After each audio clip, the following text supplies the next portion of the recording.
1 or 2 വർഷത്തിൽ ആളുകൾ കയറുമ്പോൾ ഇന്ന് ഇരിക്കുന്ന നിങ്ങൾ വേണം അവിടെ അവർ നിങ്ങളുടെ എക്സ്പീരിയൻസ് പറയാം. വേണോ? അങ്ങനെ ആഗ്രഹിക്കുന്നുണ്ടോ നിങ്ങൾ? വേണോ? അങ്ങനെ ആഗ്രഹിക്കുന്നുണ്ടെങ്കിൽ അത് തീവ്രമായിട്ട് നിങ്ങൾ അതിനെപ്പറ്റി ചിന്തിക്കണം.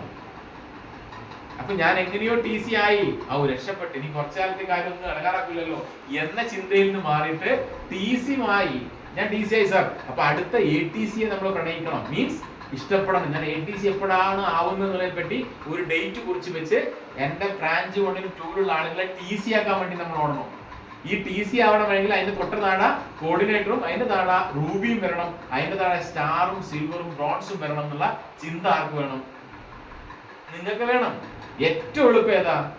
ബ്രോൺസ് ക്രിയേഷൻ ആണ്. ഒരു വ്യക്തി ജോയിൻ ചെയ്തു, 5000 രൂപയുടെ പ്രോഡക്റ്റ് എടുത്ത് ജോയിൻ ചെയ്തു.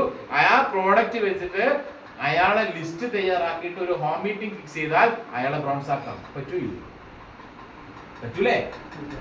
ഒന്ന്. രണ്ടാമത് എന്തെങ്കിലും കോൺടെസ്റ്റ് വരികയാണെങ്കിൽ ഫസ്റ്റ് 5000 രൂപയുടെ പ്രോഡക്റ്റ് എടുത്താണെങ്കിൽ പോലും പിറ്റേന്ന് GTS-നും FSS-നും കൊണ്ടുപോയി ഇരുത്തി വിത്ത് ലീഡേഴ്സ് പോയിട്ട് വിത്ത് ഫാമിലി ഇരുത്തി ഒരു പ്ലാനിങ് ഉണ്ടാക്കിയാൽ, ഒരു സ്റ്റോക്ക് ഇതേപോലെ ഒരു സ്റ്റോക്ക് എടുക്കുന്നതിനെ പറ്റി സംസാരിക്കാൻ, ഒരു 30,000-നും 50,000-നും അടുത്ത് ഒരു സ്റ്റോക്കിനെ പറ്റി സംസാരിച്ചാൽ, ഒരു 30,000 എടുത്താൽ പോലും വിത്തിൻ സെക്കൻഡ് ബ്രോൺസ് ആണ്. ഇങ്ങനെ ഒരു 10 പേര് 20 പേര് 30 പേരെ ക്രിയേറ്റ് ചെയ്ത് കഴിഞ്ഞാൽ ഓട്ടോമാറ്റിക് ഇതിന്റെ വോളിയൊക്കെ എവിടെ കയറും?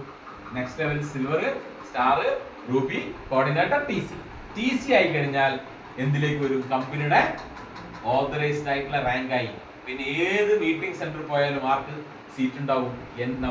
എന്റെ TCക്ക് സീറ്റ് ഉണ്ടാവും. ഫസ്റ്റ് ബ്രാൻഡ് ന്യൂ TC ആയിട്ട് പോവാണെങ്കിൽ അവിടെ ഒരു എക്സ്പീരിയൻസ് കിട്ടുകയാണെങ്കിൽ 100 കണക്കിന് ആളുകളുടെ അനുഭവം പറയുകയാണെങ്കിൽ ഇവന്റെ ഉള്ളിൽ നിന്ന് വീണ്ടും ഈ ബിസിനസ് ചെയ്യാനുള്ള വലിയ തീവ്രമായ ആഗ്രഹം ഉണ്ടാവും. ഈ ഒരു സ്റ്റെപ്പ് നമ്മൾ ബോധപൂർവം ക്രിയേറ്റ് ചെയ്യണം. വേണ്ടേ? ഇപ്പൊ സ്വാഭാവികമായിട്ട് ഇവിടെ ഓരോ റാങ്കുകൾ അച്ചീവ് ചെയ്തു.